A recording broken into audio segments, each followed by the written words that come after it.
Ladies and gents, this is the Freedom of Ideas show. My name is Dr. AC and we have a student from the Uni of Westminster to make a question. So what's your name, sir? Alfan. Well, Alfan. The first question that I want to make to this gentleman is about the importance and the right of participation. Why do you think that is important for us, students, thinkers or creatives of the present day world, to participate in modern history through ideas and to not go sleeping, man? Because I see men sleeping, going to sleep. Why should people participate and not sleep? So this is my basically participation.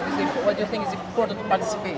I think participation is important because it's a way for you to affect the world in the way that you think is right. Yeah. And it's a way for you to impact the world, to have a chance to impact the world in a more positive way, considering you're coming from a positive, like, moral standpoint. I love your opinion because basically it makes sense. It's so thoughtful anyway, and so creative, because we need to participate in modern history. Because if me and you don't participate, those guys who will decide to participate, they will lead us by the nose. They will have the social power in their hands, so they say do this and do that. That's true. And if you don't do this and do that, they put the gun on your head. That's true. So what do you think of for instance, of the mainstream media that is controlling 95% of information, creating a left-wing crony on the left and a right-wing crony on the right, and oppressing, drowning out independent thinking? In London, it's impossible to participate in mainstream media. Do you think like this media is basically criminal, or do you think this is fair? UK media is criminal or fair? This is my question. I think it's kind of criminal and fair. It's criminal. I'm gonna say the fairness comes in like the fact that we feed it. It's a matter of like if they're producing things, as long as we don't participate. That's why I made you the first question. Participate. Do you think that social power corrupts you, even if you are an artist? Do you think this or not? This is another question, spontaneous question. It depends. Social power corrupt you? It depends if you're intelligent and well-read.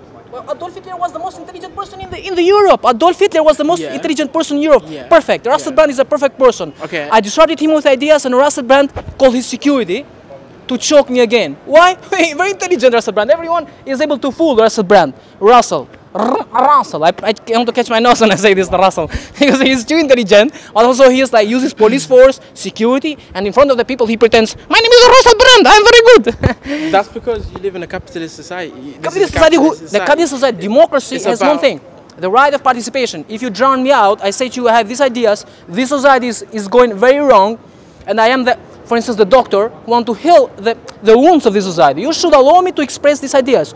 The new Nazis of the BBC, like, let me give you an example. Let me be very specific. You do have the freedom to do so. Like, where the freedom? You're drowned out. If you're drowned out, do you think this is freedom? If you 10 years speak, but no one listens to you, do you think this is freedom? It depends if people listen, and it's about how you influence the people. It's about how you go out and reach the people. Yeah. So how are you gonna go about building your reputation and authority for people to listen to you and for you to command? Like Marcus Garvey, people like Marcus Garvey, Martin Luther King, they didn't just go home or sit somewhere and film, but they went out to people and spoke to the masses, and in that way they controlled. But they are controlled, and present day world is controlled. Europe is controlled through a reputation authority. You say to the entire British people, media, for instance, is unfair. It's unfair, they say. Come one day to protest in front of the BBC, no one is coming. How many people are going to protest? Basically, no one is coming. No one comes. No one's raised. No one is raised his hand. I'm going to. You can't protest in small numbers because you won't be taken as seriously. I'm showing you the power in numbers. I'm showing you the power in numbers. I'm showing the power in truth and logic. Andrew Neil called, for instance, the religion of Islam a death cult of religion. What do you think of this? Doesn't this sound the value of Nazism? But that's in the power of free speech. Like they have no. Free speech to call a death cult of religion. No, that's what it is. Yeah. They can talk their rubbish and you can talk what you think is good because they're just going out there thinking what they're doing is good. Yeah. But the way you approach both things is dependent on like the person that you are. How come it be truth? It cannot be the person that I am. I'm an independent thinker. I create certain ideas to heal the society from its wounds. And I create certain I say certain truths. What are the wounds? Well, the wounds is the first thing is without a fair media, we can have a free world and a fair world. Without a free media, media is controlled by the main one. The thing is corporation controlling such a big social power. Corporation. The third thing is politicians creating laws that serve to power 500 years. There are some ideas that are universal. Freedom, for instance, fairness. Right. When you have a media that controls 95% of information, controls you like sheep, whatever you do, whatever you create, whatever you think, book companies, cinemas, movie theaters, every institution that has to do with ideas, they control like sheep. And these artists, 95% of artists that come from mainstream media are in social media, controlling us through reputation, authority. Very few people are achieving to speak. I'm speaking about people who have ideas to participate. If people want to make a difference, yeah, you have your power in your money. So if you're talking about corporations, then watch what you buy, because you're paying these corporations every single day. Do you see what I'm saying? That's your power. You have your power in your personal rebellion. Like not funding. No. You don't fund these corporations. You don't watch the news if you don't think the news is truth. Then you, in that way, if everyone was doing that, there would be no news, because they wouldn't be getting any money. What do you think of waging wars in Middle East? Do you think that we should wage wars in Middle East, or we should like just protect UK, protect Europe, make stronger borders, and not go to, for instance, to meddle into wars in Middle East? What do you think about wars? Well, we shouldn't wage war anywhere. Because the only war that is justifiable, said Marx and Engels, is for self-protection. So we are waging wars, but as I said, this is one big problem in our modern world. We say that we are living in new Nazism. As I said, Andrew Neil, for instance, the journalist Andrew Neil called Islam a death cult religion. I'm a creativist. I have my own religion, creativism.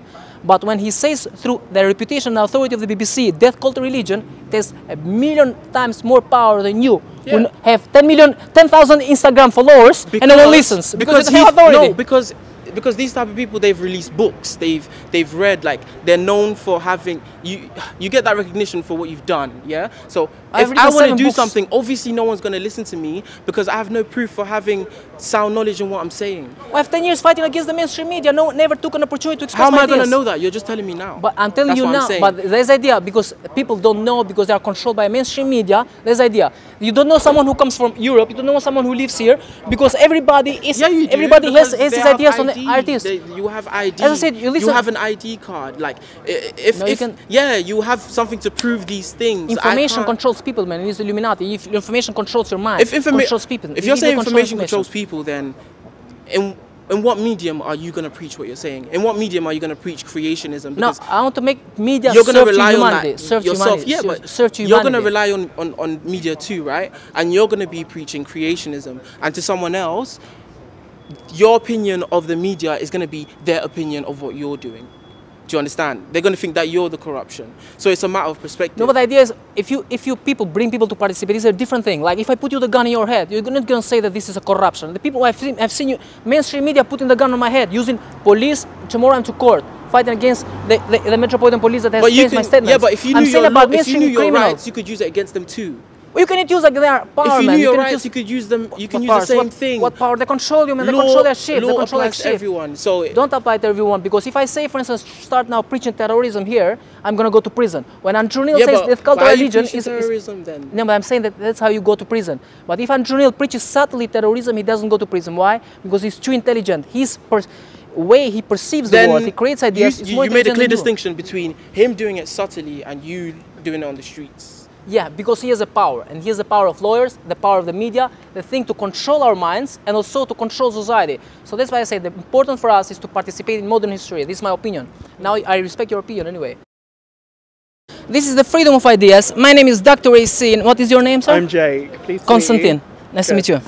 Well, the first question that I want to make to Jake, ladies and gents, it's about the importance and the right of participation. So, Jake, what do you think of the importance and the right of participation in modern history? What do you think that for us it is important to participate, to share, in our present time, for instance, for whatever important that happens in the present day history? What do you think that is important for everybody who has ideas to participate, to not be drowned out by mainstream media, and also to not be oppressed by police brutality? What do you think? I don't know. I don't think I'll be very good for this. It's a completely different topic than I expected. Do you think, for instance, that this right-wing media and the left-wing media is literally like true, serving to humanity or serving to their own political interests? Serving to their own political interests. All politics is serving their own political interests. But I think to some extent. What about media? Media, I'd say. Should be fair, or like should be like corrupt? No, because it's all about money. Yeah, it's all about industrialisation, and it's all about the media ownership. So the people who own it, like Rupert Murdoch, people like that, they are. So Rupert Murdoch and Daily Mail, all them newspapers are all conservative and all promote conservative ideas because their political ideology goes along with that. Well, because you're studying sociology. I am, for instance, a political activist. Yeah. And also, like, I have my own religion, to be honest. My religion is called creativism. That means, like, to create and to move, but to change the world through ideas. However, because I'm an independent thinker, I see, for instance, Andrew Neil called the religion of Islam a death cult religion. Yeah. Tomorrow, for instance, after 10 years, the same people may call my religion a death cult religion. I'm pro every religion. However, because I'm against people to discriminate. Yeah. So what do you think? Do you think, for instance, that when you see Andrew Neil, so powerful journalist, so eloquent, does it remind you a new subtle Nazism in present-day world? Yeah, I'd say so. Like, I'd say New Nazism. activists. No, a new Nazism from the media. Do you think this is a new Nazism from the mainstream media? A like new... basically creating a vibe that returning history. Like, for instance, that Nazis created the Oh, Jew Nazism, scapegoat. sorry. New Nazism, like the BBC now, the ITV, the Sky News, this powerful media, creating a new way of Nazism by oppressing us. Yeah, I definitely agree with that, especially with terrorism as well. Like, there's lots of concepts about terrorists and all that lot, and it's all Islamophobia. So there's lots of that in newspapers, and especially with, I think it was Beat Up a Muslim Day or something like that, or Beat Up something, and like people at my university were scared to come into university and didn't come in because they thought they'd get beaten up by pretty much Nazi principles. Well, see, let me go back to the right of participation, because you are a student. Have you got a social media, Facebook, Instagram, Twitter? And do you participate? Do you share ideas? I do share ideas, but again, I also feel like, and I do participate in social media because I'm like kind of locked into that web. Yeah. But I think they're very negative because they distract people from actually socially interacting with each other. So say I'd be on my phone right now, looking at strolling through things, I'd be ignoring you, wouldn't I? Yeah. So I think it distracts people from the present moment, as well as, I guess, it shares ideas about politics, about activism, about movements, and it can kind of endorse that, which I think is a positive, but it really destabilizes the social... Yeah, I understand your point. You made a very great point. However, I disagree only on one thing. It has a great thing. The big media, the mainstream media, has a superpower basically to control you like sheep. They lead you by the nose. Yeah. So we can use social media. If you, for instance, everyone participate of us, but participate with an open mind, that means that unfollow, unlike every person from the mainstream media. Take artists or the journalists of the mainstream media. They are basically serving to the interests of the mainstream media bosses. I am, as an activist, I was almost choked to death to the ITV for disrupting them through ideas. They didn't invite me to ITV because I opposed their ideas. However, the same journalists have invited neo-Nazi activists, every kind of person at the ITV. The only one they don't invite is people who avoid their ideas. That's the thing they want to get basically, across. Anyway, thank you for participating. No I understand worries. you are sorry, a great person. Pretty bad. No, I made only one make great point. Don't forget to participate. If you don't participate, your neighbors, our friends, our generation, people who will decide to participate, they will take over and they will lead us by the nose, and basically they will control us like sheep. I do agree with you. So I just suggest you participate, but for everything else, you are like great. Thank you so much for participating. Ladies and gents, this is the Freedom of Ideas show. My name is Dr. AC. We had a great interview with a student here.